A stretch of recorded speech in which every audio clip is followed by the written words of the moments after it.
Assalamualaikum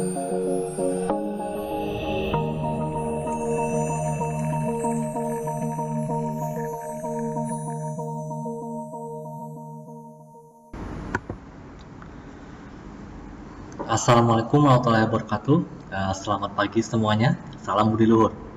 Bertemu lagi dengan saya Eza Budi Perkasa di video perkuliahan kerja santriwan di pertemuan ke-10, yaitu tentang teknik inversi sistem pakar. Ya. Jadi ini kita sudah masuk tahap perhitungannya. Kalau kemarin kita masih bahas konsepnya saja, sekarang kita sudah masuk ke tahapan perhitungannya, ya. Komputasinya maksudnya. Nah, sebelumnya itu ada rule. Rule itu digunakan sebagai teknik penyelesaian masalah, ya. Jadi rule itu ada dua bagian, ya. Jadi bentuknya adalah implikasi, yaitu if then, ya. Bagian if itu namanya adalah evident atau fakta, sedangkan then itu adalah hipotesis atau kesimpulannya, ya. Sintaknya adalah if A then H, ya. Dengan A itu evidentnya, sedangkan H itu adalah hipotesis atau kesimpulannya, ya. Baik A ataupun H itu bisa berupa kalimat tunggal ataupun majemuk, ya. Dihubungkan dengan kata hubung and atau or, ya.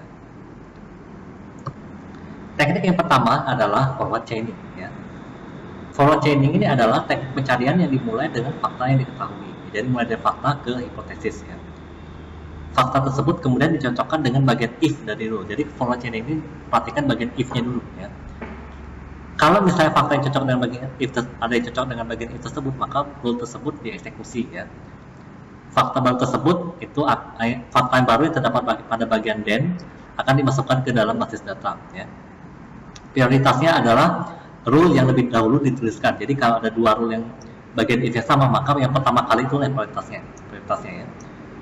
Nah, yang perlu diperhatikan bahwa setiap rule itu hanya boleh dieksekusi satu kali, jadi tidak boleh beberapa kali, ya. Hanya boleh dieksekusi satu kali saja, ya. Algoritma pencariannya bisa kita terapkan di yang pencarian buta kemarin. Ada depth first search, ada best first search, atau pencarian terbimbing yaitu best first search, ya. Nah, misalnya saya punya rule base-nya, ya, sebagai berikut, yaitu if Y and D then Z, kemudian ada if X and B and A then Y, kemudian if A then X, if C then L, dan ada if L and M then N, ya. Misalnya faktanya adalah A, B, C, D, dan E, ya. Hipotesis yang diberikan adalah Z, ya. Kita akan membuktikan, bukan membuktikan, ya, tentukan nilai kebenarannya, ya. Apakah Z ini benar atau salah menggunakan teknik forward chaining, ya. Cara yang bagaimana, perhatikan, ini cuma caranya aja, ya. Yang pertama, perhatikan di sini, ya, di basis data. Jadi dimasukkanlah A, B, C, D, E-nya, ya, dan juga Z-nya ke dalam basis data. Kemudian lihat A-nya. Di A itu, ya, basis pertama, yang pertama itu ada A. Di basis pengetahuannya itu ada A, ya, yang A-nya itu ada di rule ketiga, yaitu if A then X, maka basis data X-nya tambahkan ke basis data, ya. Maka if A dan X-nya dihapus dari basis pengetahuan, ya, tidak boleh digunakan lagi. Selanjutnya kita periksa lagi yang B. B ternyata tidak ada karena B itu berdiri bareng-bareng dengan X dan E, maka kita periksa yang C. C ternyata ada di rule keempat, if C dan L, maka L ditambahkan ke basis data, ya. Maka if C dan L-nya kita hapus, kemudian kita periksa yang D. D ternyata tidak ada, kita periksa lagi yang E, ya. Ternyata E ada, ya, karena E itu ada X dan ada E-nya, ya, ada B-nya, maka kita periksa juga, ya, if X and B and E then Y, ya. Maka Y-nya tambahkan ke basis data, ya, kita hapus aturan if X and B and E-nya then Y, kita hapus, ya. Kemudian kita periksa lagi yang ada X atau L atau Y-nya, ya, di bagian if-nya. Ternyata ada di if Y and D dan Z aturan pertama, ya. Maka Z-nya tambahkan ke basis data, ya. Kemudian kita periksa lagi yang ada XLY-nya, ya. Ternyata hasilnya, ya, tidak ada lagi, ya, karena aturan yang kedua itu menuntut adanya M, sementara kita tidak bisa memasukkan M ke dalam basis data, ya. Maka pencariannya di stop, ya. Selanjutnya perhatikan basis datanya. Karena di basis data itu sudah ada Z, ya, maka bisa dikatakan bahwa Z itu nilainya benar, ya. Jadi bisa jadi kesimpulan itu huruf-huruf lain ya, tidak mesti melulu huruf Z ya, seperti itu. Nah, kalau di soal latihan atau soal ujian, saya cuma minta tabel seperti ini saja ya. Tabel seperti ini dan juga kesimpulannya, apakah dia benar atau salah, seperti itu ya.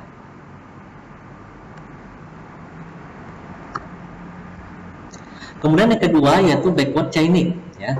Kalau forward chaining itu adalah pencarian maju, kalau backward chaining itu pencarian mundur ya. Jadi backward chaining ini dia bekerja mundur ke arah kondisi awal ya.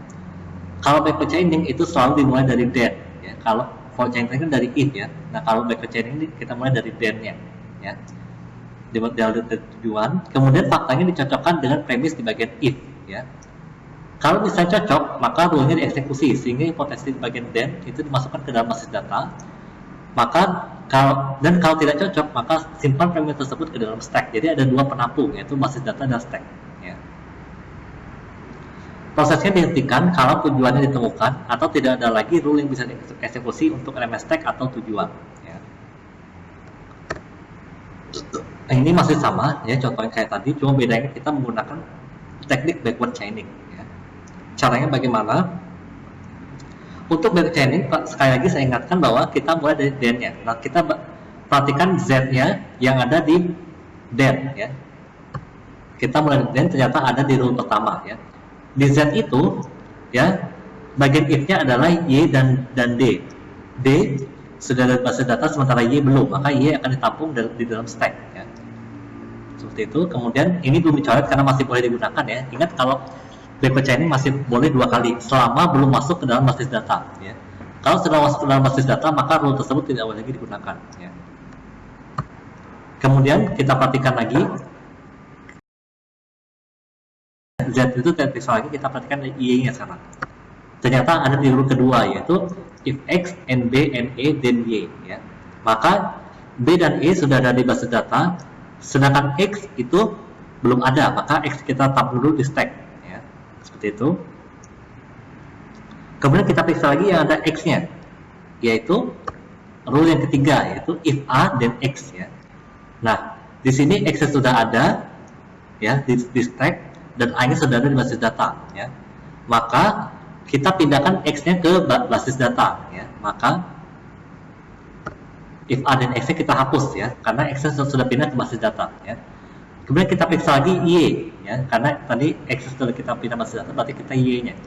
Y-nya ada di rule kedua ya, berarti if X and B and A then Y. B, E, X sudah ada di basis data, Y ada di stack, maka Y-nya pindah ke basis data, dan rule kedua itu kita hapus, kita coret ya. Kemudian kita periksa lagi Z ya. Z tadi ada di rule pertama ya, if Y and D dan Z. Perhatikan itu adalah then-nya, bukan if-nya tapi then-nya. Y dan D sudah di basis data dan Z ada di stack, maka Z pindah ke dalam basis data ya. Nah, sekarang stacknya kosong, maka pencarian di stop ya. Nah, kita lihat basis datanya. Karena di basis data sudah ada Z, maka pencarian di stop, dan Z ada di basis data, maka Z itu nilainya benar ya. Kalau misalnya saya kosong tapi Z tidak ada di basis data, maka nilainya salah Z itu ya. Seperti itu. Nah, tabelnya seperti ini ya. Jadi kalau di soal ujian atau soal latihan, saya cuma minta tabel ini dan juga kesimpulannya, apakah dia benar atau salah. Seperti itu ya. Oke. Cukup singkat ya materinya, nggak banyak ya. Nah, jadi kalau ada pertanyaan lebih lanjut, saya akan tinggalkan komentar ya. Untuk video kali ini saya Eda Berkasa mau undur dulu ya. Sampai ketemu lagi di video selanjutnya. Saya akhiri. Assalamualaikum warahmatullahi wabarakatuh. Selamat pagi, salam budi luhur.